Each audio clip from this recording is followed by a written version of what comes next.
All right, all right, all right. You're listening to the We're Talking Football podcast. I'm Weston. With me, as always, my right-hand man, Lou. Lou, I'm thinking we just dive right into this evening. There's a lot to unpack for the week, specifically for both of our teams, as we both are probably rolling into this evening in a bit of a somber mood based on events in week 2. But before we get into those festivities, let's remind our listeners that tonight's episode is brought to you by Primetime Sports Talk, your top source for all major sports content, including DFS, fantasy advice, and great betting tips. Be sure to head to primetimesportstalk.com to check out their in-depth analysis, exclusive content, fascinating interviews, and explore the rest of their amazing podcast family. Again, that's primetimesportstalk.com, your go-to spot for sports content. And while we're plugging Primetime Sports Talk, Lou, I know we normally save this to the end, but and we can come back and recap that. But just remind everybody where they can find this content. Yeah, you can find us on Twitter, Instagram at WTF Pod NFL. And Weston, as always, where can they find the YouTube page? YouTube, We're Talking Football podcast. You'll see it in the bottom here scrolling. Hit the like, the subscribe, help us out. I gave Lou an extension into year 2 of us doing this, where if we get to 500 YouTube subscribers by the end of the football calendar, I owe Lou a very expensive and a nice dinner, and I hope he's able to collect. So we rely on you, the listeners, to get us there. Spread the word, spread the gospel, people. Come on. Tell your friends. Tell your friends. All right, Lou. That's probably the last laughing we're going to do during this show. Yeah, there's going to be a lot of. I might just shut my camera off because there's going to be a lot of tears. Yeah, so if you're looking at this on the YouTube page, look at Weston's eyes when he's talking about what transpired this past weekend with the 49ers. You could see that's not due from like the morning here. Those could be tears. I'm not crying. You're crying. I got something in both my eyes. Yeah, Jesus. I'm allergies. It's that time of the year. Change of the seasons. Exactly. All right, Lou. Hometown takes. Normally we let you take the floor here. I'm going to take the floor and start us off with the 49ers versus the Seahawks. I'm going to start with the good because there was some good. We beat the Seahawks rather easily. That's not a regular theme and something that I can recite over the last 10 years. The game was really never close. We really controlled both sides of the ball. The lone score from Seattle was a blocked field goal return for a touchdown that could have changed the tie. There was still plenty of time left, but 49ers got right back to it. Defense was stingy. Offense played well. Another bright spot for me, I called this gentleman out during week 1, but Talanoa Hufanga, forgive me, he balled out again. It seemed like it's not a fluke. He just feels like a ball hawk. He's in the right place at the right time. He's just breaking up 2 to 3 passes a game. And I've always said the knock on him was his ability in pass coverage. Just feels like one of those guys that seems to have a nose for the football. And this is showing me why the 49ers were comfortable in letting a productive safety like Jaquiski Tart walk in free agency. And then when the Eagles cut him, not even look to bring him back on a prove it type 1-year deal. I think they're comfortable with the kid, and he's showing why. Yeah, he's playing with I'm going to say like aggressive instincts right there. I think those are the 2 perfect words. He's diagnosed some plays pretty well. I saw some plays this past weekend from him, and I kind of agreed with you in week 1. I'm like, how come you guys don't hype him up more? And I feel like he's really you can just see there's a lot going on there from a positive standpoint. Yeah, and I think this was more of a test for him. I mean, the Bears in week 1 in the slop fest, you knew the Bears were going to try to run the football, right? They don't really have pass threats. Now I understand for Seattle, Geno Smith is under center, but you still have the likes of DK Metcalf, Tyler Lockett. These are guys who get open and have been rather productive in their NFL career. So yes, Seattle still wants to impose their will and try to run the football, and they're going to be a run-first team this year. But this required Hufanga to play a little bit further away from the line of scrimmage and played well. So really happy with his play. Speaking of happy with their play, the interior offensive line, no sacks this week. Maybe 2 to 3 pressures, depending upon what source you look at. I'll split the difference and say 2.5 pressures allowed in the game. But the big stat for me is no sacks. Now, again, week 2 of the season, this is not Seattle doesn't boast the same defensive line that Chicago does, in my opinion, but progression. I'm seeing a little bit of progression. I'm happy with what I'm seeing. The other thing I'm happy with is this was just a cleaner game in terms of penalties, right? Like the week before, 12 for 95. I think there was 2 accepted penalties in the entire game. It was just a clean game on both sides of the ball. The defense looked phenomenal. I mean, Bosa was all over the field. Warner was all over the field. Dre Greenlaw all over the field. Everybody contributed. Hufunga. So for me, the good, solid win against a team that's owned us for the last 10 years. Let's call it what it is. Yeah, what I'm going to say, and I mean this in a nice way, but the game was boring. After the first drive, the game was boring from a positive standpoint. And that's what you want when you are a fan and you're watching your team. You don't want those roller coaster of emotions. And so from a standpoint of that, that was pretty good. This is the team that in 2019 they were termed the cardiac kids, right? Because every game in the second half of the season was a single possession down to the wire, even their losses. Like you remember that Saints game, the loss of the Falcons. I mean, Jesus, the week 17 game against the Seattle Seahawks in Seattle. I mean, you're talking about millimeters that game came down to. So this was welcomed against, again, a team that has traditionally owned us. And I know they're not the same team, but we've always talked about how rivalries matter. Sometimes teams just get up for one another. So let's get to the bad.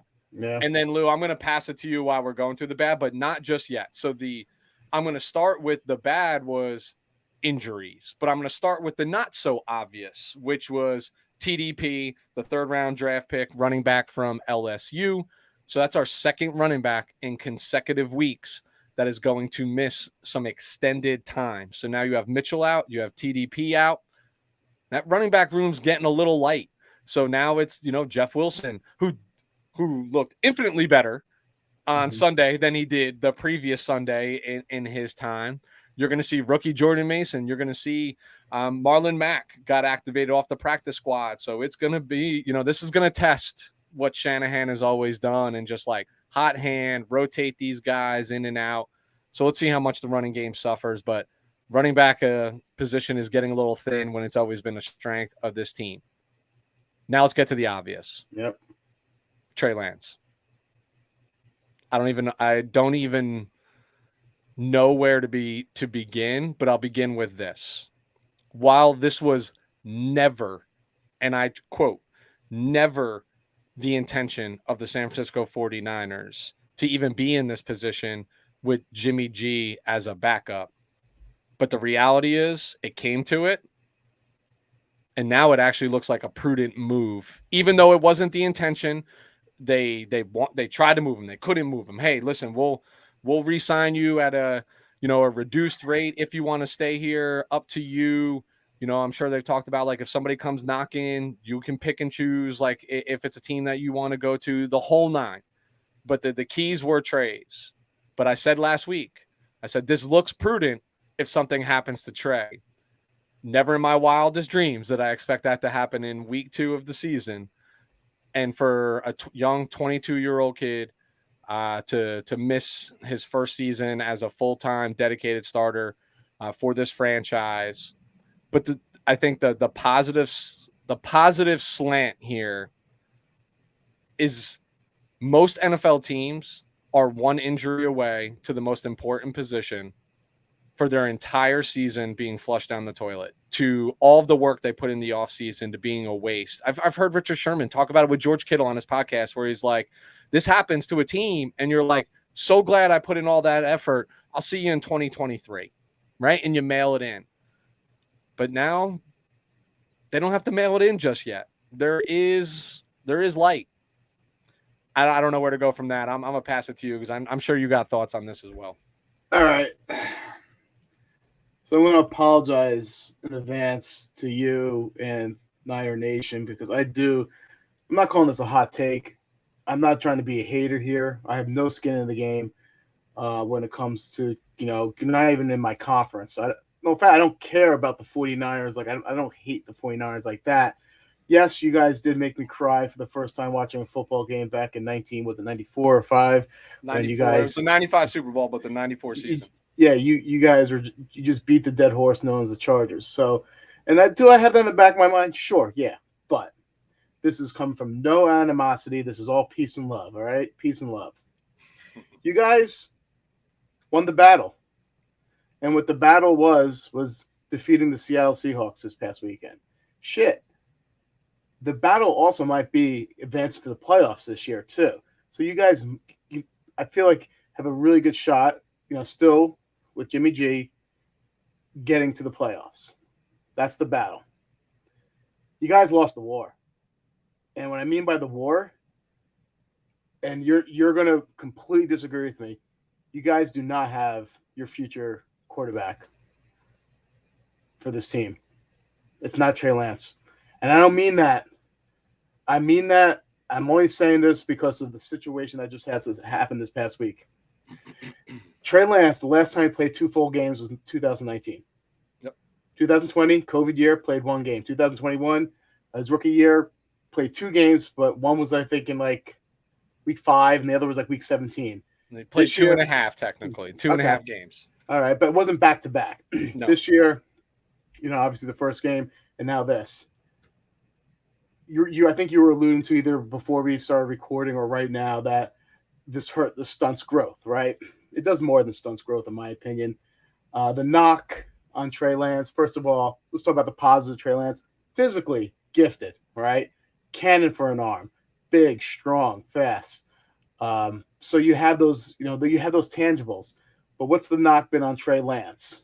He hasn't played in a while, right? His ability to process and progressions and things of that nature, right? That ain't going to get better with not playing. He has the Dak Prescott injury, and if you heard Dak, I think from I think it was this year or maybe last year, I'm not sure when, but Dak said that was a rough injury, and let me tell you why that's the rough injury. The rehab was the rough part. So you're thinking, okay, great, Trey Lance will come in next year. We just rebooted for 1 year. The main focus is not going to be the playbook with Trey Lance. The main focus is getting that ankle back and that rehab. He's a mobile quarterback. Obviously, that's going to have some impact on his ability to be mobile, right? So his main focus is trying to get comfortable fit from a physical standpoint. Even Joe Burrow said the same thing when he hurt his knee, stating that, hey, I was apprehensive in the beginning.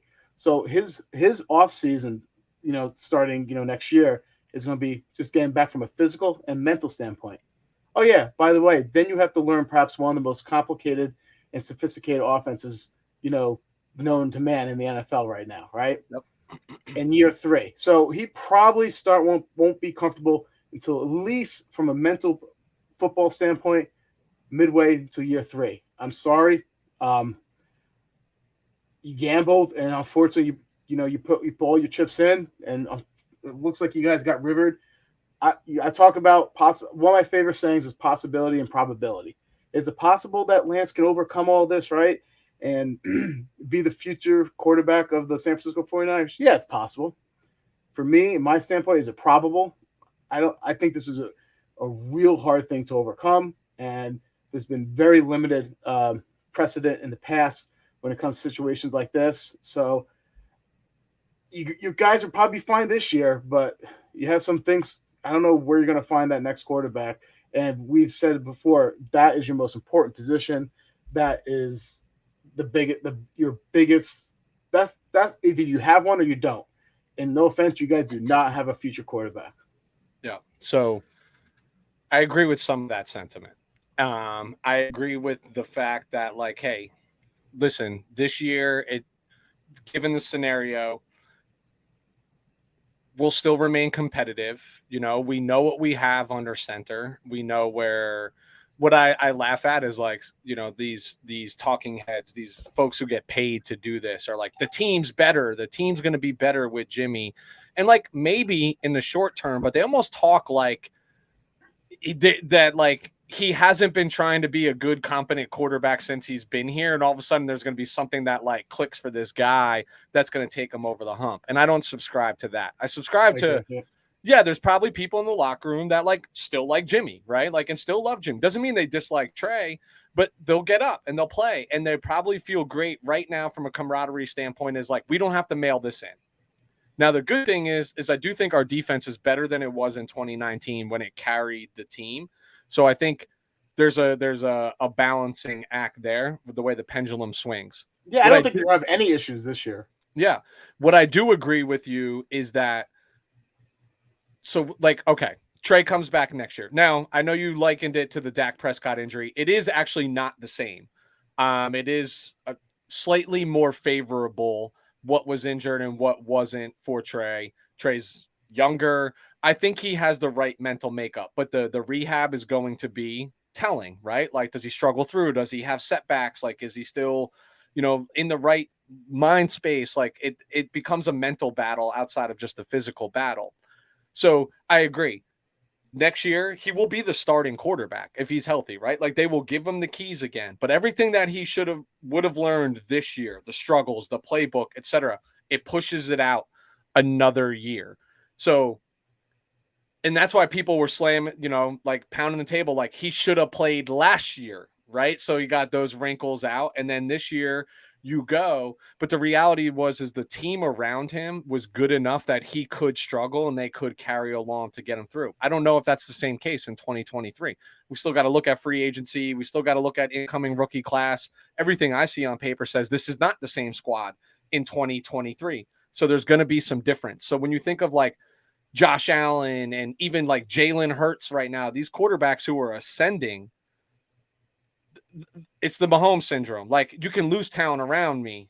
You got me, right? Like, I will bring up the talent, the Aaron Rodgers, etc. That's what Hurts is doing. That's what Josh Allen is doing. And yes, they still have talent around them, but even if that talent wasn't there, they'd still be productive. We don't know that about Trey yet. And now we lose another year to actually figure that out. Now, what I also agree with you is, yeah, we put the chips all in, dude. You do that anytime you draft a quarterback in the first round. Like, this is why, You and traded up, though. You traded up significant assets. So it's not just drafting one quarterback. It's not like you're the Browns where like, oh, let's try it again. Let's just use our first overall pick and do it. Exactly. Right? Yeah. So totally.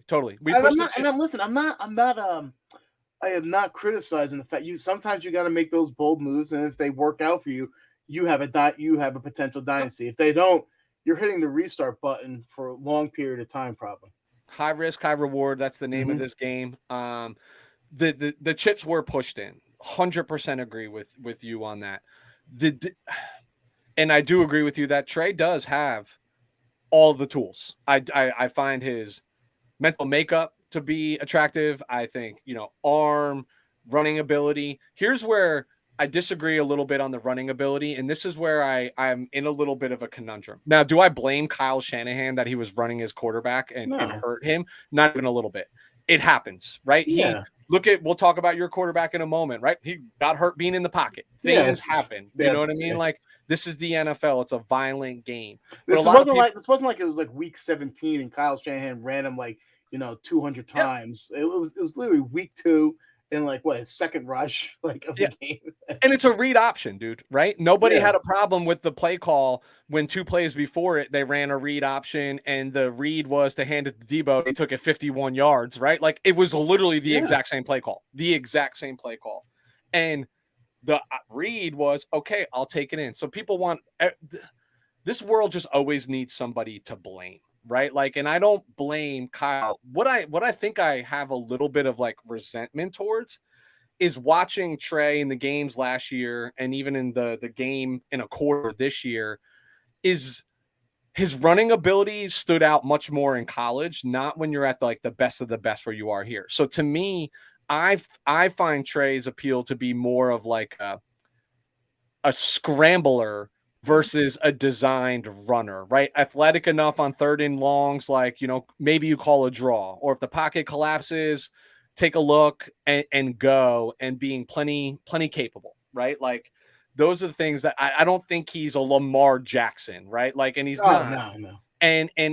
But the reason why I think you run these quarterbacks early. So if you go like watch Josh Allen back in 2018, dude, they ran the ball with him a ton. And you want to know why they did? Because Football's about momentum. How do you get a young kid who's still learning the game at this competition comfortable? You get them sweating during the game. You get like that dog mentality out of them, and you let them fall back on what they know, right? And sometimes that's, let's run the rock a little bit. Like, let's let you get hit once in a while. Like, that wakes you up, that gets you pumped up, that gets the blood flowing, that gets the motivation going. And while you're figuring all this out, I still got to move the ball. The name of the game is I still have to score points. You don't win because you walked out of the game and your quarterback got untouched, right? Like, you win when you put points on the board. Still got to figure out a way to do that.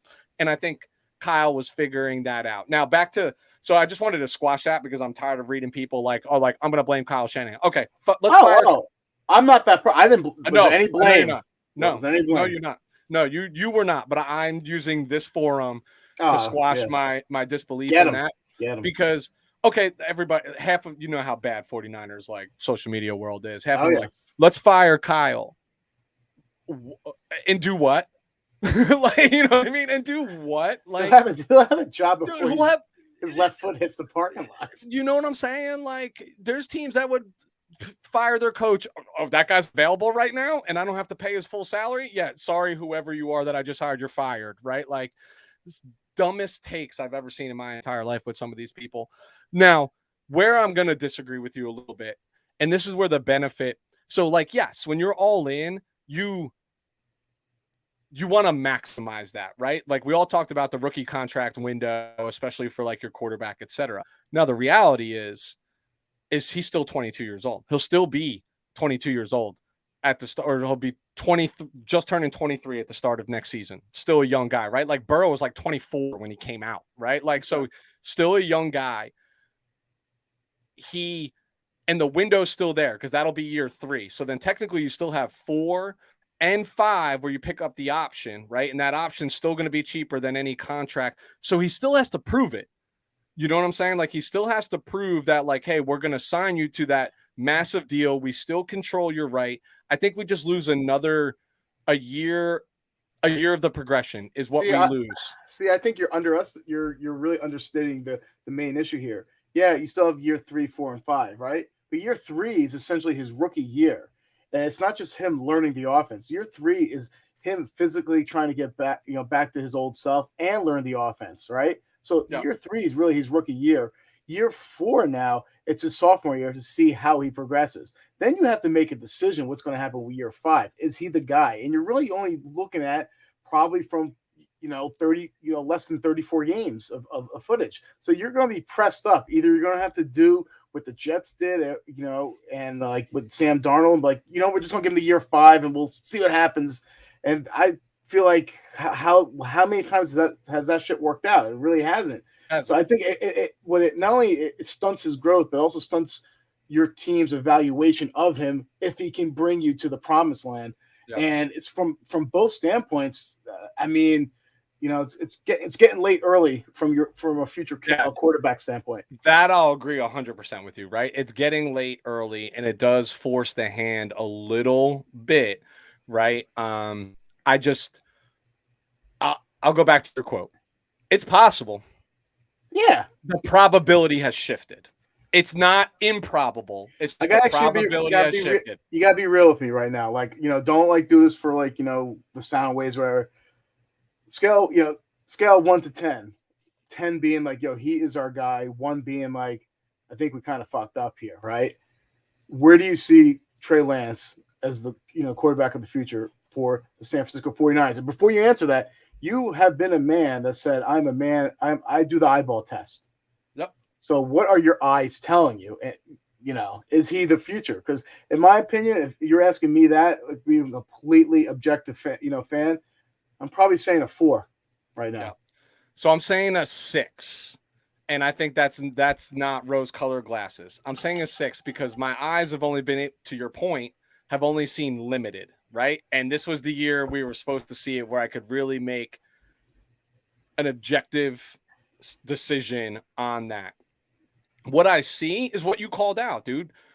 Arm talent, athletic ability, which might be hindered a little bit. I think right mental makeup. The reason why I'm on the lower side in a 6 is because this is me being truthful with myself and with anybody. Is this is a business at the end of the day, right? And like sometimes the business takes precedent over like just let's let this thing play out. Let this thing play out, right? I think there's too much that hinges on this, right? Like we could wake up next year and Kyle be like, I want out, a better opportunity for him or something, right? Like, you know, you lose some players, you lose some depth, like it's not the same team. Like these guys make decisions that could affect all of this, right? Like, also, I mean, listen, we don't know what's really going on in that, in those offices there. We don't know if I know like this is me sound like an ignorant, like typical like someone from the media in regards. Like we don't know if Trey Lance was his guy if he wanted Mac Jones. I know real 49ers say that it was never Mac Jones, it was always Trey Lance. But if there's ever an inkling of truth, right? Yep. This could push internal turmoil, and this could push Shannon to be like, you know what? I wanted Cousins. I'm gonna go get him next year. I wanted Brady. Like, I'm not sure any of these things are true, but I mean, there's been rumblings. Any of these things are true. He might just say, like, you know what? You guys have not given me what I wanted. You're giving me, tools, but not the right tools. Will this push him over the edge and say, you know what? I'm out type shit. 100%. And it's scary. That's real. If I'm a 49ers fan, I'm kind of panicking. I'm kind of scared because of all these things that, this is everything is surfacing, to a possible shitstorm. And hopefully, it calms down, cooler heads prevail. Hey, what solves all this shit? Winning. Just like in our line of work, what cures all woes? Revenue. You know what I mean? Like, it's just the way it goes. Yeah. But that's where I say, that's why I'm at a 6, because like this is still a business, right? And the business is about winning football games and most importantly, winning championships. Coaches don't keep their jobs by just being playoff teams or being mediocre or whatever it might be. It just doesn't happen, man. It's a results-based industry, plain and simple. Now, so that even when I say 6, like, dude, I'm clearly worried, right? Like this is troublesome. What I will say is I still, regardless of the injury, they didn't make the wrong decision on the person, right? No. They put the chips all in on a player. Oh, we've talked it was the right player. When they traded up, what was the thing? Like, it has to be Lance. That's the only guy that would justify justify that trade up. You know me, never been a Justin Fields fan, right? Yep. Mac Jones, I said the same thing. I go, it has to be Lance. He's the only guy, to be honest with you, that would warrant that type of trade up. Yep. So we're gonna revisit this when I talk about somebody a little bit later today, because I do think there's some similarities in some capacity, but okay, we'll get to that point. The last thing that I want to clear up on this, and because we're going to be talking about this the rest of the season, like I know we are, is again, I know the purpose behind media, even at the smallest scale of what we do, but can we pump the brakes for just a moment? Not meaning just you and I, like everybody, in the sense where like, and I hate this part of the fan element, like, you and I talk about all the time about not blindly following your team. But for a moment, can we just like stop pretending that we actually know more about football than like the head coaches of these teams and these people? Like, there's a couple. I get it, but like at the end of the day, you can't tell me you don't know more about football than Urban Meyer. Yeah, I might, right? At the NFL level, I might. At the collegiate level, he's got my number. But the reality is like, can we just, 49er fans specifically, can we stop for a second pretending that we know more about football than Kyle Shanahan, who's literally breathed football his entire life? When we were sitting in our backyard playing catch with our buddies, homeboy was doing it with Hall of Fame football players. All right. So like, let's slow down for a second. And that's where, if he still stays around, that's what keeps my faith in this team, whatever the decisions are, whatever they might be, whomever the player might be.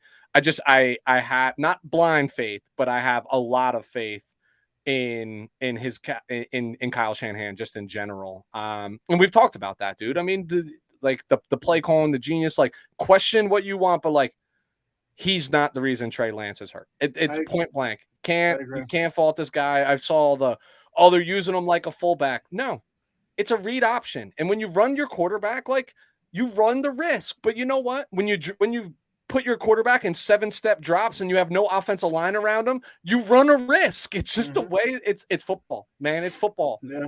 There are bigger war stories of greater players that don't ever even get to this level because of injuries, right? Like, it surrounds the game. It's all encompassing. All right, let's get out of it. Oh, hold on. There's one other person I feel extremely unfortunate for, and I feel really bad for. I'm going to touch your 49er fandom by the way right now.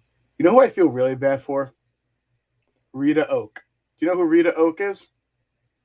Rita Oak is the Twitter sensation where she keeps drawing Jimmy every day. She draws pictures of Jimmy Garoppolo every day, 232 times now, by the way, until he gets traded. And it's pictures from like either movies or like music videos. She has drew Jimmy G 232 times until he gets traded. And guess what? She's gonna have to need more inspiration. So shout out to Rita Oak. I feel bad for her, man. Listen, no, she's gaining so much notoriety and fandom, and because some of her drawings are hilarious and pure genius. Oh my God, it 200 and whatever times it's been. No two pictures alike, right? Like no two pictures alike. So Lou, when we go back and you clip this segment, shout out to Rita Oak, go follow her, get those drawings in front of you. I promise, especially if you're like just laughing at the 49ers, which a lot of teams do, you'll get a laugh. I promise you that. Great call out there, Lou, by the way. And that should be our segue. Hey, listen, I'll end it with, hey, we beat the Seahawks. We're 1-1. Yeah. In a winnable division right now, so like the show goes on. And if there's anything, dude, I want to be very clear about this. I don't care if it's Trey Lance, Jimmy Garoppolo, Brock Purdy, whomever, Jim Druckenmiller. I still rooted for them when they are out on my team. My team comes first. I am not a player first individual. It's about the team. So here we won. 2022, we should remain competitive. We should find the playoffs. And that's what I like. Yeah, I want to win a Super Bowl, but dude, wouldn't this literally be the best story in the entire world? If Jimmy, who was all but shown the door, comes back, finally gets over the hump, wins the Super Bowl, and then next year they're like, see ya, bro. Like, honestly, I'm gonna be real. I'm gonna keep you always. That happened to Nick Foles, no? Yeah, I'm gonna keep it 100 with you right now, dude. If the 49ers won the Super Bowl this year, I wouldn't even care what happened for the next 2 or 3 years because I've been waiting 26 years. I feel like that Super Bowl win would it gives you like yes, I want to say 6 to 9 years. Yeah, that would give me 10 years where I could watch with no expectations and just be like, I'm riding high. So I'm going to be real clear about that. Yeah. All right, Lou. Speaking about Super Bowl contenders, let's get into your bolts here. All right. So hometown takes. Let's start with the good with the Los Angeles Chargers. Thought they outplayed the Chiefs, if you want my honest opinion. It was a fantastic game for the most part. The good. Let's talk about the defense because for the second week in a row, that's what really stood out to me. The defense was flying around. They stuffed Kansas City numerous times on 3rd and short, something they couldn't have done last year, right? If it was like 3rd and 2, I'm like, you might as well just move those chains right now, refs. This is just a formality. But they played inspired football on that defensive side, and they were playing physical and fast, aggressive. And I thought Mahomes looked pedestrian. If you were to tell me that Mahomes would have less than 250 passing yards and only 2 touchdowns, you're like, wow, Chargers killed him. Chargers killed him. Are you kidding me? Chargers killed him. But once again, Chargers find a way to lose. Or did they? We'll talk about that in a second. But I think the formula, if you listened up until the whole week, you heard Kyle Van Noy, you heard Khalil Mack, you heard Joey Bosa, you heard Derwin James, all say the same exact thing, what they were going to try to do.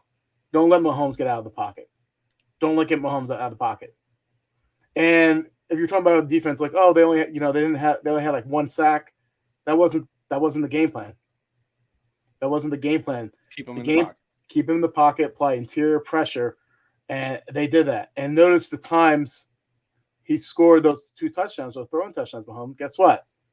One was out, both outside the pocket. Well, one was outside the pocket. The other was like when he stepped up in the pocket, but he was about to be outside the pocket and throw the bombs. And it was this close, by the way, that J.C. Jackson almost touched that and like deflected that. We're talking about a new game right there. So the front seven, great job playing those lanes. Good job spying on Mahomes and what have you. But it wasn't just the front seven. The back end of that defense was phenomenal as well. Asante Samuel could have had 3 pick sixes in this game. Asante Samuel was this close from blocking the game-winning field goal. Asante Samuel was all over the place. And I'm going to be real with you. He started off like, gangbusters last year and then just fizzled away. These first 2 games, I feel like you can just say he's playing faster, more confident. He's playing like his father. It's crazy. Yep. He's always around the ball. Derwin James, man. Derwin James was destroying. Derwin James wasn't playing football last Thursday. He was playing. He was wrestling. He was dragging people down. He was coming with bad intentions. Probably one of my. It has to go down as one of my best plays of all time. That spine buster where he did the Travis Kelce. Yeah. That Kelsey's a big boy. That was 6'3", 250. That was violent.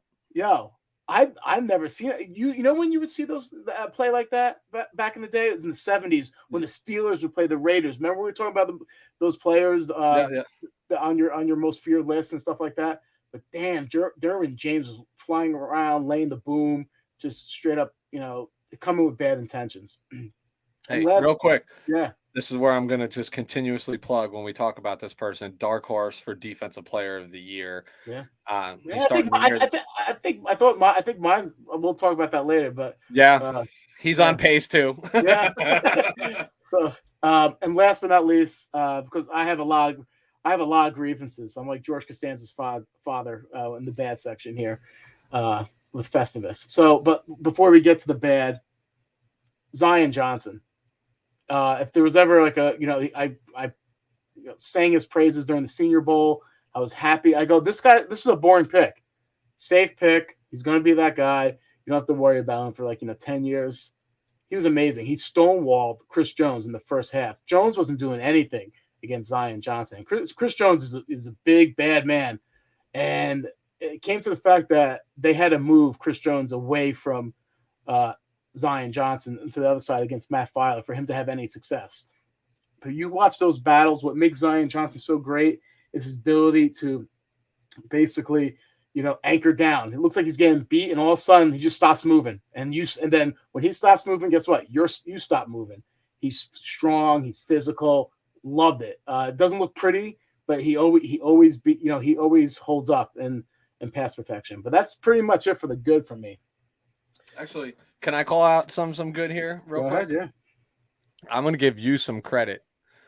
Well, I mean, first of all, let's not forget that at one point in the third quarter, they're up 10 points, right?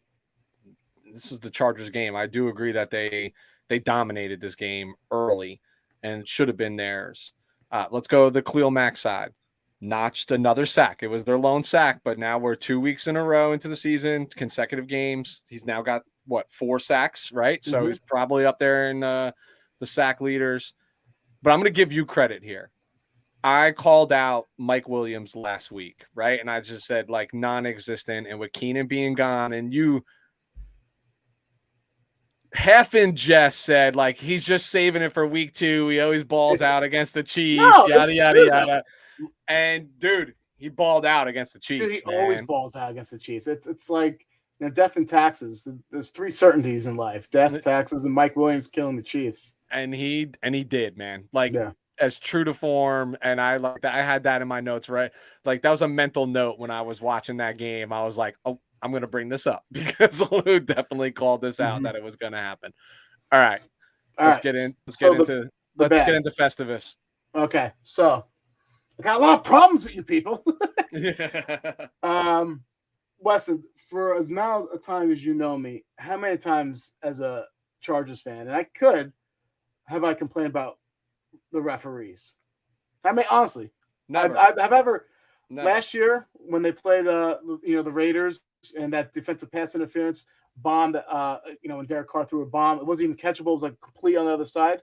I didn't complain about that because it wasn't defensive pass interference. But guess what? It was holding, defensive holding. It would have been automatic first down no matter what. Yep. So never, ever have I complained about referees. Well, guess what? I'm going to fucking make up for it right now. Yeah. All right. First of all, the pass interference call on Bryce Callahan against MVS was atrocious. MVS extended his hand and threw Callahan down. Yep. He was the one that initiated contact. It was awful. What a bullshit call. And guess what? That extended the drive. And guess what happened a couple plays later? Mahomes leaks out to the right side of the pocket. Boom. Fucking touchdown. I'm sorry I'm using so many curses, but I never normally I need this passion from you, bro. Normally it's me. Listen, man. Listen. Normally when the Chargers lose and they charger it up, I'm just bummed. I'm like, wow, man. Like it's almost like, what's his name? Craig and like Friday. Like, how'd you get fired on your day off type shit? Like, you're so stupid. But no, I've never been as livid as I have watching a Chargers game because it wasn't the Chargers charging. I felt like there was external circumstances to why they were charging. Yeah. And it was the referees. All right. So the pass interference on Callahan, complete bullshit. The reversal on the Samuel interception was equally as frustrating. You can't tell me that that wasn't an interception where if you look back and when you look at the Saints versus Tampa Bay game, Jamal Dean picking up Jameis Winston. It was the same play. Same exact fucking play, right? Same exact play. So you can say, it didn't look like he had possession, whatever. The play on the field was an interception. Did you see any undisputable evidence showing elsewise? No. Why the hell did they change that then? You talked last week, right? About, I'm kind of conspiracy theorist. You said that in jest, but it was 17-7 midway through the third quarter. Amazon's first game. It was in Chiefs territory. And guess what? If the Chargers made it 24-7 and end of 3, things could have got a little dicey, maybe for viewerships. I know that I'm just talking on my ass. But yeah, I know. But I would be thinking the same way. So I've never seen a game so poorly refereed from one standpoint. And that is why I am furious.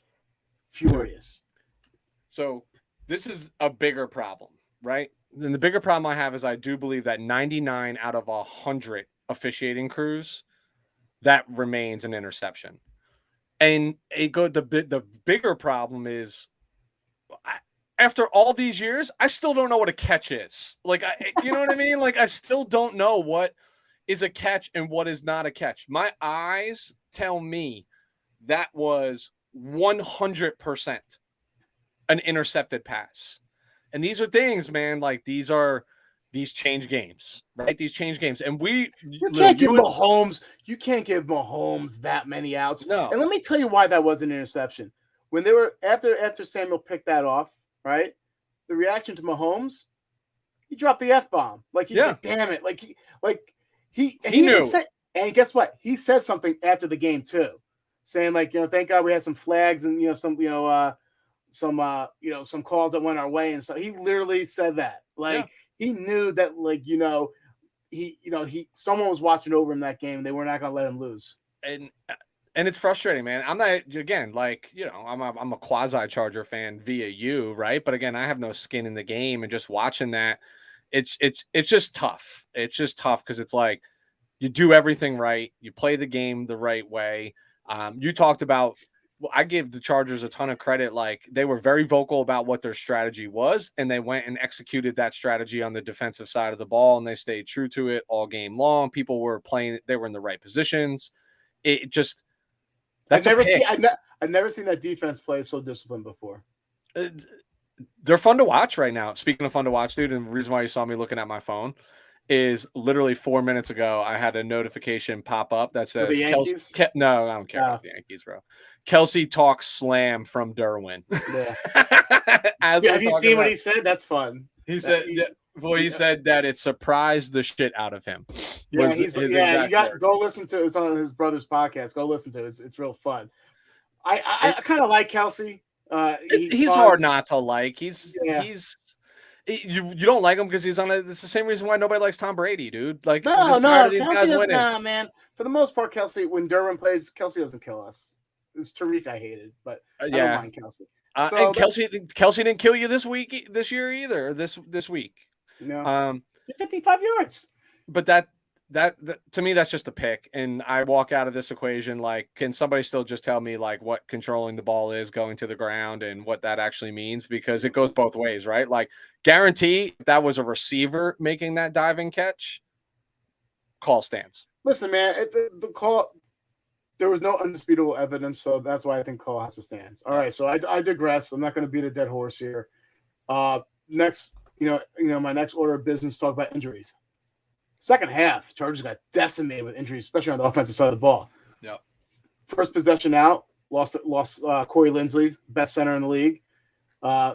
Next possession, they lost their right tackle. I get it. Pipkins is nothing to. Still a starter. Still got to put a backup in. Exactly. And that backup is Stormin Norton there. So, and then it hit her around the world. Justin Herbert, still very nervous. Not sure what this means for our year. If you want my honest opinion, I know some good things coming up. Some good news has come out that they can shoot him up, wear the flak jacket and what have you. But that's going to affect him from a mobility standpoint, from a mechanics standpoint. A guy who prides himself on his mechanics, that flat jacket is going to definitely have some sort of negative impact, from an arm rotation and twisting of the torso type of thing. And also you have to be worried, because the guy giving him the shot on Sundays is getting sued right now. You don't know what's going to happen with that. Yeah, so you say you don't get struck by lightning twice, right? So. Yeah. Except I know somebody who's actually been struck by lightning twice. That's crazy. But all kidding aside, but that hurt. Love seeing him gut out there. It's crazy. But Kurt Warner was talking about it before today, and he was saying it happened to him. I know for a fact the same thing happened to Phillip Rivers. I think Eli Manning had an injury quite like this. It's not uncommon, and you can play with it. It's just about pain tolerance. And there's nothing you can do, really, because I'm not a doctor, but I did stay at a Holiday Inn 2 weeks ago. So there's nothing you can do. Like, another week is not going to help it heal. No. It's going to take 3 to 6 months. And the re-injury factor, from all my years of studying on Twitter, it looks like it's very small, meaning like it won't get worse, but it's still going to be a bitch to play with. So the injuries were definitely a low point in the game if it wasn't for the officiating. The only reason their injury risk factor, and this goes back to what we were talking about Trey Lance, right? Freak injury on the run, right? Your guy's in the pocket, an injury can still happen that can derail some things. I think the good news for Justin in this particular instance is that there's no cartilage that's separated from the ribs, right? That's a huge problem. Now, I am not Justin Herbert. He is built drastically different than but I do have experience with cracked ribs from flag football, but from football nonetheless. It actually did happen. Lou, I couldn't, if I sneezed, it hurt. If I was walking my dog and he pulled the leash too hard, it hurt. To wipe my ass hurt, right? So it's going, and this, dude, I'm not even exaggerating this, 8 months until I was like, oh, I don't feel that anymore.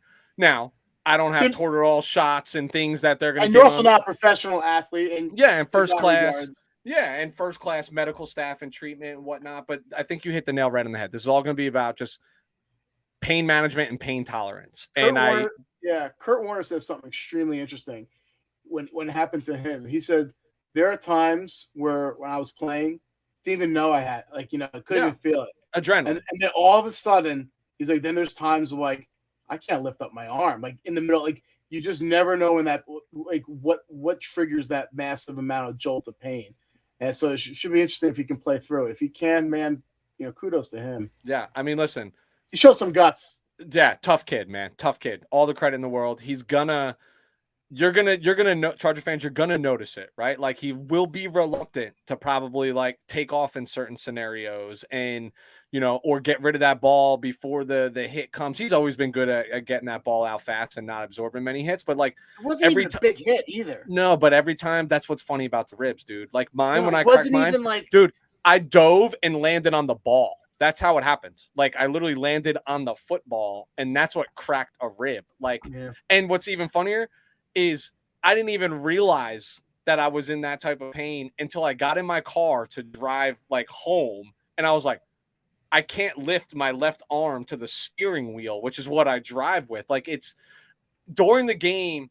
I'm not necessarily worried about it. Like you will wince every time he gets hit. You're going to be like, oh my God, did that hurt? Did that re-aggravate? Did that do anything? But his adrenaline will be pumping so much that I just don't, it'll be an issue. It's just not going to be a huge issue. It's just unfortunate because he's just going to be thinking about it for the rest of the season. It's just the way it is. And last thing I have about the bad, and once again, this is so uncommon for me, complaining about officiating. How many times I complained about like the play calling? I stuck up for Brandon Staley going on all those fourth downs last year, right? Yeah. And I kind of stuck up for Lombardi, last year as well. I'm like, they had the fourth or fifth best offense.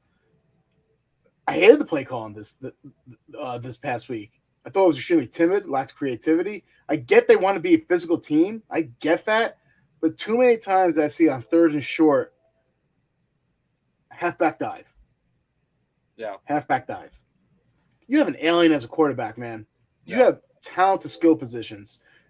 I get it once, maybe, you call that. But, like, I'll tell you right now, man, I hated the creativity on these third and shorts. And you notice it's getting a lot of flack that they're not pushing the ball down the field. But what they have been doing a tremendous job is getting a boatload of the third and shorts. I think that's by design, by the way. Yep. So if you are planning to get third and shorts, you got to come out something spicier than a halfback dive up the middle, man. I'm sorry, man. Yeah. Listen, this is but I do agree that the play calling was a little lackluster. But like, you'll figure that out as like time goes on, what's working, what's not working. The reality for me is like what probably stings the most about this was it was a win. The way the game transpired, it was a winnable game. We shouldn't have been in that game. We shouldn't have won that game before the game. When you look at Keenan being hurt and what have you, going on the road, short week. So the fact that we were in it and then we're dominating, and then the manner in which it was lost, and had that third party take it away from us. Yeah, that makes it stink. But reality is, the Chargers executed the plan, and the plan was these first two games, two division games. When we looked at the schedule, we said just got to come out of that 1-1, and they came out of it 1-1, right? In 1-1. So, but let's not overstate that how much that pick six hurt. That wasn't on Herbert. Everyone's talking about. No, it's not on Herbert. No, I'm not putting that on Herbert. That's on Staley. Yeah, like your tight end was like you just literally what was it like 2 or 3 big plays in a row that went to the guy. He was gassed, literally waving to the sideline, and you were like, no. Yeah, you looked at the number of snaps he played that game. It was fair to say early in the season, it was fair to say it was okay to be gassed. Yeah, and he just couldn't get out of his route, right? Yeah. Like that's just literally the. But listen, that's a 14-point swing, dude. Hell yeah, that's a 14-point swing. That's just the way it is, All right. I know more. We're talking about this whole Chargers segment in the hometown takes. I was freaking out, so I think that's a good way to segue to talk about our freaking out, our freaking out moments here. So I'm going to let you start the way, with your, who are you freaking out about? All right. So I'm going to change my guard a little bit. Okay. Last week I was a lot of negative Nancy. I'm still negative. I always will be, but I'm going to kick off this segment with a positive in some capacity. Freaking out. If I am a Miami Dolphins fan, and your boy Tua. Well, listen, we'll get to that in a second. I'm freaking out. Now, Lou, I am not ready nor willing to eat my words just yet. But you know what? You have to start putting the napkin on your lap here. I'm paying attention. Yeah. I'll put it that way. I'm paying attention right now so I can know where I'm right and where I'm wrong. And I will not back off those statements only 2 weeks into a season but the fish look good, man. They look good now. You can slice this two different ways. I mean, you don't want to make it routine to just be trailing a team by 21 points going into the fourth quarter and having to make that up on a regular basis. But that's exactly what they did in week 2 against the Baltimore Ravens, right? This isn't the New England Patriots team that they faced in week 1. This is the Baltimore Ravens. Lamar Jackson who balled out in this game, by the way. Oh, yeah. Like, I mean, they look like they were running away, but hats off to Mike McDaniel. You know how I feel about that individual. I think it was a very prudent hiring by the Miami Dolphins. Tua Tagovailoa, you had yourself a day, sir. You found your studs when it mattered most in Tyreek Hill and Jalen Waddle. And Tua walked out of that with 6 tutties in this game. Now, in Baltimore. But now, he did start the game with 2 interceptions. Okay. Right? So let's be right. Like, it still had to hit the stride. You are trying to push that narrative that Tua. No. I'm not putting this narrative. He is. Mike McDaniel, I think, has just quickly reshaped this offense. A lot of motion. Yeah. A lot of complexities. God, when have we seen that before? Exactly. And you know what's scary, too? The Ravens, they were playing man. They were playing zone. It didn't matter. It didn't matter what the Ravens were throwing at them. Mike McDaniel's a genius. Like, people just need to give this man some credit. But he exploits the weaknesses of the defense, and he does it by using speed, right? He gets the guys the ball in space. So 2-0, not a bad way. 2-0, as I would see on the internet out there. Not a bad way to start the season. I do think this thing will fizzle a little bit, right? Like, they're up for their new coach. Yes, Baltimore, who I picked to win the North, but we know they're getting back into the flow of things and had some changes there. And, this is certainly not the same New England. The real test is this week, and we'll talk about that in a little bit. But Miami Dolphin fans, I know you are, and I would be as well. 2-0, you couldn't have imagined a better start. I would think that when you looked at the schedule, you probably were like 1-1 through the first 2 games feels about right.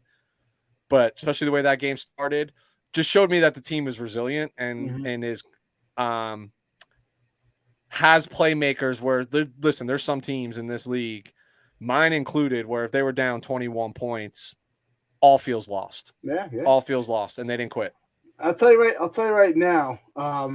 What's crazy? How much foreshadowing did I do last week? By the way, I'm already in midseason form. I picked the Ravens to win last week, right? But at the end of the show, I'm like, can I go back and change one game? And you're like, what game is it? I'm like, give me the Dolphins. I knew. I just forgot. I'm like, the Dolphins are going to win at the end. So how much foreshadowing did I do last week? Anyway, you did well. We'll talk about that in a minute. All right. So I'm going to continue with these good vibes and talk about if I'm freaking out from a positive standpoint, I'm freaking out with the unusual suspects of some fans here. The Jets, the Jags, the Giants, the Lions, all have reasons to be happy now. So let's give them their time to shine. The Giants are undefeated, tied for first place. Lions have one of the best offenses, in the National Football League. The Jaguars single-handedly beat up on the Colts, right? And they look pretty damn good from a defensive standpoint, and efficiently from an offensive standpoint. How about the Jets? No quit. Joe Flacco coming back, from the dead, like the Undertaker, that Undertaker gif, right? Oh, yeah. Dude. We never talk about these teams, and when we do, we always shit on them. So let's give them their due, man. Yeah. So speaking of the Giants, I'll be at that Monday night game this week against the Cowboys. That's a very winnable game for them. No secret, my whole family's Giant fans, right? And I am a season ticket holder for the New York Giants that were inherited through my grandfather. And this Monday night is probably the only game that I can get to this season without a conflict of schedule, because the 49ers got a Sunday night game. So then Monday, I'll be up late Sunday night watching the game on the East Coast, and Monday night I'll be up late again because I will be at MetLife Stadium watching the Giants play the Dak-less Dallas Cowboys, and we'll see how it goes. But yeah, they all deserve praise. I'm not going to praise the Jacksonville Jaguars. Why not? Come on, man. They almost have like half as many wins as they did with Urban Meyer. just a poverty franchise, man. They're just a poverty franchise. It's tough for me to get behind that bandwagon. But yeah, did you say the Houston Texans by any chance? I know they lost. Yeah, but they're hanging around, man, against teams that they have no business hanging around with. So again, I'm not from that age of that age of people where you get participation trophies. No, this year, Houston's Texans are last year's Detroit Lions. That's what I'm telling you. They're gonna. And then next year I'll give them praise. That means. But we will celebrate the Detroit Lions on the We're Talking Football podcast because I think we're quietly Lions fans. Yeah. There's just this carryover from the 2021 season. Yeah. You mentioned a team in there that you weren't praising, but if I'm the Colts, I'm freaking out. Mm-hmm. Dude, I thought bringing Matt Ryan in was supposed to provide Frank Reich with that quarterback or that signal caller that needed to get them over the hump. It could be worse than Wentz, right? Yeah, no, they can't be, right? And they tied the lowly Texans in week 1 and just got slaughtered by the Jacksonville Jaguars in week 2. I don't even think they got off the bus, the Colts. Now, I know they struggle against the Jaguars. We talk about this all the time. Like some teams just have your numbers. The Jaguars single-handedly kept them out of the playoffs last year. I think Frank Reich in his career is like 0-5 or something like that in Jacksonville. Whatever it is, after week 1's performance, you got to go mop this team. You got to go. If you're the contender that we think you are, like you have to go mop up that team. But if I'm Colts, I'm looking at like what's wrong with what's going on right now, right? I'm going to tell you, right? But yeah, tell me, and then I'll real quick. Circle. They have made extremely questionable moves. I think my hot take here, Reich will be gone, and the GM was it Ballard. He needs to be gone too. How do you not provide? Here you are. You trade for a quarterback, right? And Matt Ryan. Don't provide him any weapons outside of Taylor and Pittman. Like literally nothing. The other guys are fringe practice squad guys. Literally, you can't win with just 2 skill position players. You need a minimum 3 to 4 nowadays. It doesn't work like that anymore. And guess what? Another thing that they did that was awful. They hired Gus Bradley as the defensive coordinator. Now, what's his name? Eberflus. And I'm not joking. Where Gus goes, teams slowly die. Defenses slowly die and get worse. Right? Yeah. Eberflus is on, with the Bears. He was a defensive genius. They replaced it with this schmuck. And let me tell you, that defense is not the same defense as it was. And I think they made some questionable moves, not getting offensive talent to help Matt Ryan. And also they've gotten worse from a defensive schematic standpoint as well. They got to go, both of them. I think the worst thing that happened to this team was Darius Leonard changing his name. You know what I mean? We'll just throw accusations out here left and right. But not all is lost, Colts fans. You might be in the worst division in football right now. When all is said and done. Probably, the Jaguars lead this division at 1-1. No. 1-0-1. No, 1-1. Oh, that's right. That's right. They lost to Washington, so they're 1-1, and they lead the division. You have Colts are 1-1. Texans are 0-1-1, and the Titans are 0-2. Yeah. So you're still in the middle of the pack in your division. Oh my God, who could have saw the Titans not being good this year? I know, and it doesn't look promising. You got another freak out? I do. And speaking of being 0-2, I actually want to, if I'm a fan of one of these AFC West pretenders like Raiders Nation or Broncos Country, I'm freaking the fuck out. And let me tell you why. We all know the stat when you're 0-2 when you start the season. 11% of the teams make the playoffs. If I'm Raiders Nation, I'm pissed off that the prize free agent acquisitions have been subpar and they haven't done enough. If I'm Chandler Jones's family, I'm nervous because he's disappeared. I don't know where the hell he's been. He's not even getting pressures, right? How you Devontae Adams going to have 2 catches in the game?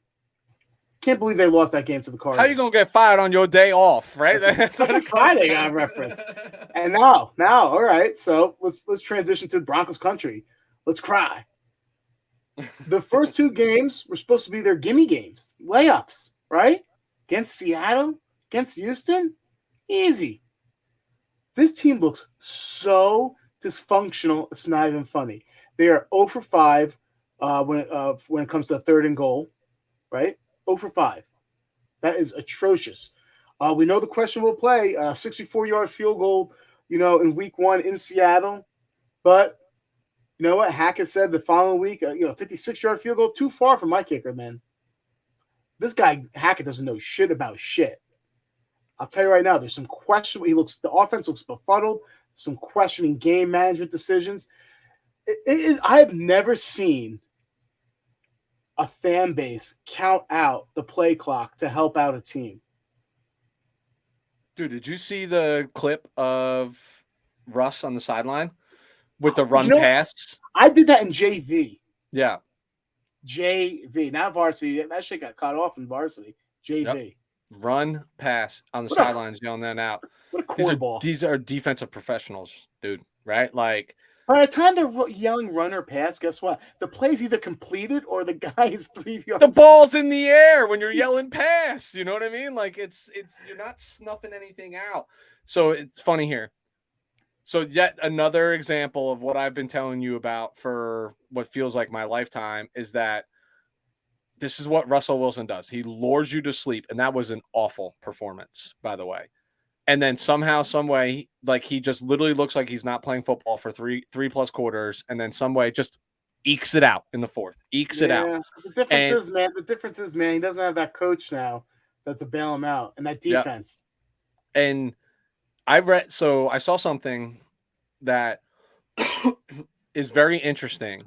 I'm sure it's just banter and speculation, but that Nathaniel Hackett was actually hired with the hopes to lure in Aaron Rodgers. I saw that too. And then it didn't happen. Like I said, it's probably just banter and speculation because hindsight's 2020. But boy, does that seem to make a lot of sense right now, right? Like, you don't have to coach when Aaron Rodgers is your quarterback. This was the argument when Peyton Manning was your quarterback. You're the offensive coordinator for whatever team Peyton Manning was on was the best job in football. Best job in football, right? Like the dude called it on the field. Rodgers does that on the field.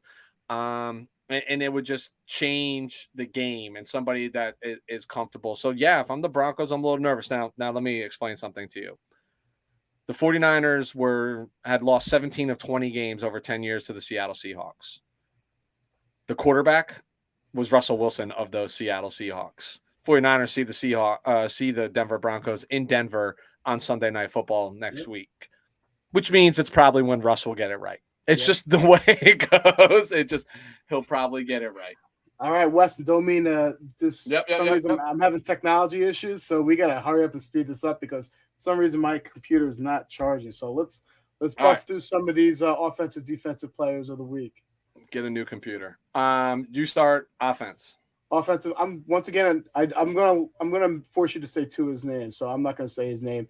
I'm gonna say a pair of Jets. Joe Flacco, 26 of 44, 307 yards, 4 touchdowns at Cleveland, and also Garrett Wilson, the rookie wide receiver out of Ohio State. Homecoming game for him, 8 catches, 102 yards, and 2 touchdowns, including the game-winning touchdown. Great performance, by a pair of Jets. All right, I'll just say it. I'll give it to him. Tua. Yep. 36 of 50, 469, 6 touchdowns. I'll even leave off the 2 interceptions, right?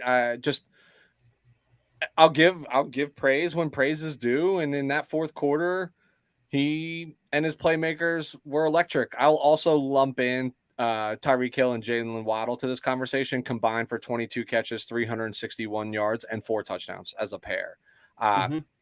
Hey, what's the moral of this story?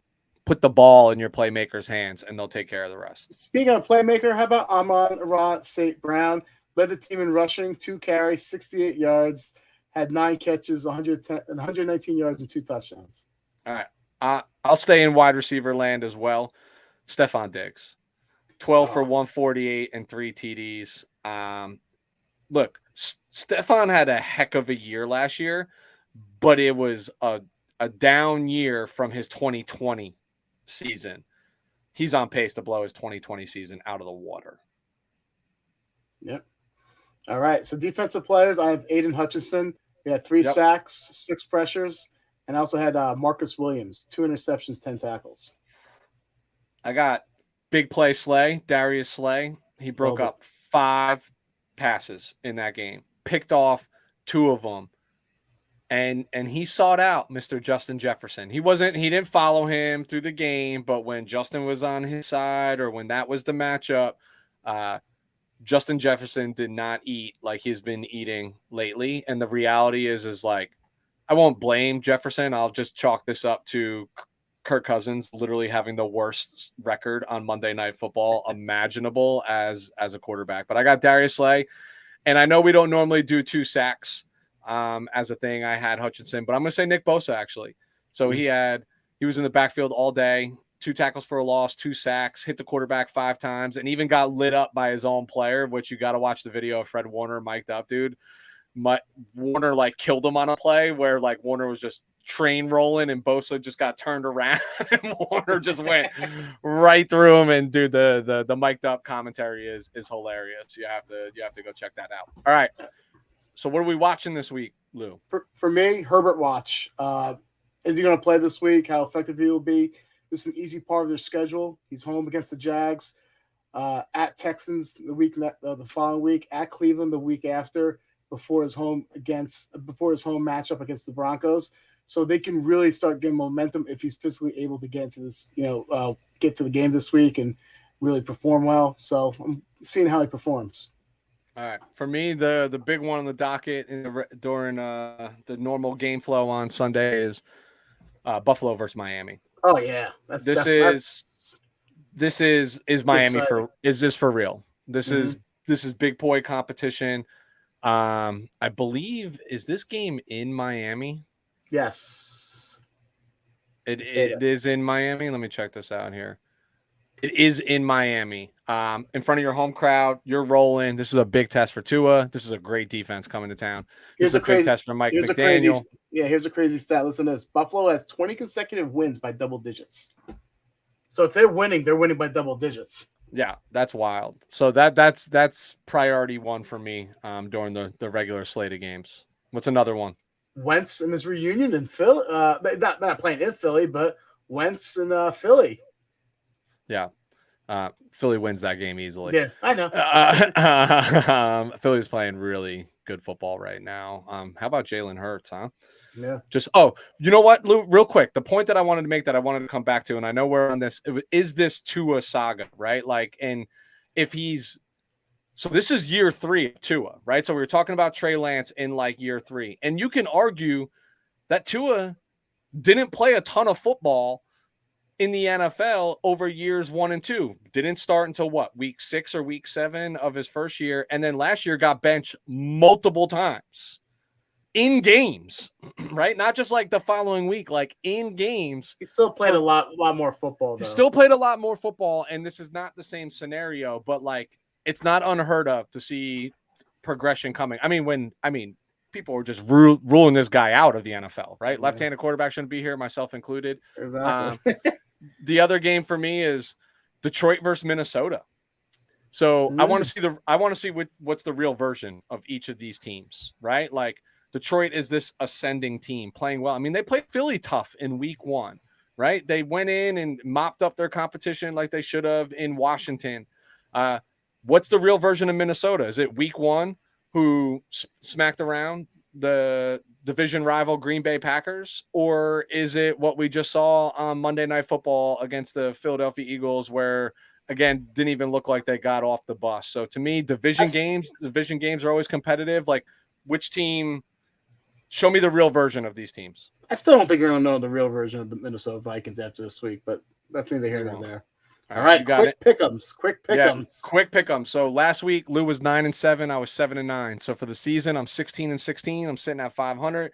Lou is 17-15. So I'm a game off the pace. Baby. Yeah, that too helped you.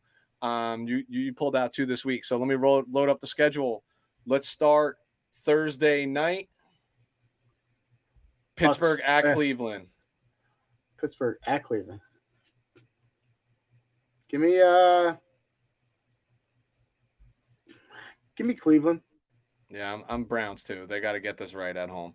It's hard it's hard, coming from going on the road. Yeah. On a Thursday Houston at Chicago. Give me Houston. Crazy staff from Chicago. They only have 15 completed passes in the first 2 games. Yeah, I'm Houston in this game too. I think they're just they're right there, and I think you're going to see a lot more of the rookie running back in this game than you've seen from production wise over the last 2 weeks. All right, Las Vegas Raiders at the Tennessee Titans. Something has to give here, right? Yeah, you gotta give me the Raiders here. I have no confidence whatsoever in Tennessee. I'm gonna take the Titans. I give them the edge on the home game. I can't get the stink out of and taste out of my mouth out of how Las Vegas blew that game against the Cardinals. Yeah, but at least the Raiders look good in the first half. Tennessee hasn't looked good all year. I think Malik. Are they going to give Malik the? Not yet. I'm giving the win to Mike Vrabel. That's who I'm giving the win to in this game. Okay. All right, Kansas City Chiefs at the Colts. Chiefs. Yeah, Chiefs. I mean, if I'm in a Survivor League, I'm just picking against the Colts at this point. All right, Buffalo at Miami. I can't go against Buffalo. I can't.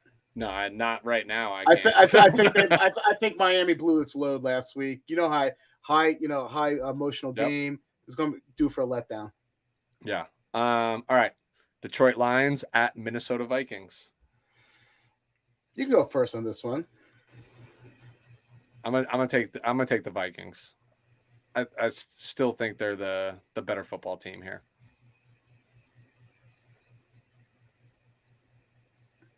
I'll go Detroit. Look at you. I hope you get it right. Baltimore Ravens at the New England Patriots. Ravens. Yeah, Ravens. All right. Cincinnati Bengals at the New York Jets. I know the Jets beat them last time, but I'm still saying Bengals. Yeah, something's got to give here, man. But let's quickly call out how I'm Bengals too, by the way. The Super Bowl hangover is a real thing. Just so we're clear, it finds ugly ways to creep up. That's Philadelphia Eagles at the Washington. I'm still calling them the football team. Eagles. Yeah, I'm Eagles too. Saints at Panthers. Division games. Give me Panthers. Is Kamara playing? I don't know. I'm gonna take the Saints. Okay. You got Panthers. All right. Jags at Bolts. It's gonna be a close one, but I do think the Chargers win. Yeah, I do think so as well. Rams at Cardinals. Rams. Yeah. I'm Ramily on that one, unfortunately. Falcons at Seahawks. I like the Falcons to get off the schneid here. I do too. They played inspired ball against the Rams last week. They really did against a much better team. Packers at Buccaneers. Packers. Bucks, their offense looks decimated. No Mike Evans, which I got to figure out fantasy on. No this Chris one. Godwin. Yeah, I'm Packers too, even though they don't look so good. Packers don't look. Their passing game looks atrocious. Yeah, they don't even look good against the Bears. I know the score would say something different, but that second half was I know. Yeah. I get it. Sunday night, 49ers at Broncos. I gotta say Broncos here. I think the ghost of Russell Wilson pass haunts you guys again. I think so too, but I'm taking the 49ers. Dallas Cowboys at the New York Football Giants Monday night. I will be in attendance. I'll say the Giants.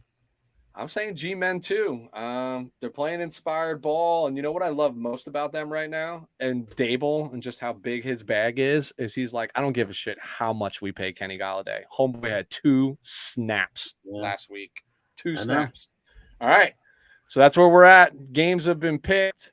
My computer survived. I'm on 1% battery. So let's wrap this up. This might be like look at that, an hour and 20 minutes. We've been running 2 hours. Love it, Lou. And we spent 50 minutes on our teams to start this off. So, Lou, as always, where can they find us? Twitter, Instagram at WTF Pod NFL. And Weston, where can they find us on YouTube, bro? We're talking football. Make sure you hit the subscribe and like buttons. I'll say it till I'm blue in the face. Get us to the 500 number. Tell your friends. But that's all for us in week 2. We'll be back to cover week 3.